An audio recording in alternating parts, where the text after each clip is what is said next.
حضرت ابو ہریرہ رضی اللہ عنہ روایت کرتے ہیں کہ نبی کریم صلی اللہ علیہ وسلم نے فرمایا کہ آدمی کی جماعت کے ساتھ نماز گھر میں یا بازار میں پڑھنے سے 25 درجہ زیادہ بہتر ہے۔ وجہ یہ ہے کہ جب ایک شخص وضو کرتا ہے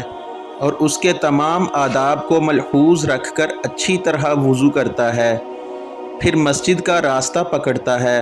اور اس کا سوائے نماز کے اور کوئی دوسرا ارادہ نہیں ہوتا، تو اس کا ہر قدم پر ایک درجہ بڑھتا ہے اور ایک گناہ معاف کیا جاتا ہے۔ اور جب نماز سے فارغ ہو جاتا ہے تو فرشتے اس وقت تک اس کے لیے برابر دعائیں کرتے رہتے ہیں جب تک وہ شخص اپنے مصلی پر بیٹھا رہے۔ فرشتے کہتے ہیں، اے اللہ اس پر اپنی رحمتیں نازل فرما، اے اللہ اس پر رحم فرما،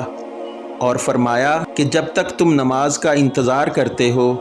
گویا تم نماز ہی میں مشغول رہتے ہو۔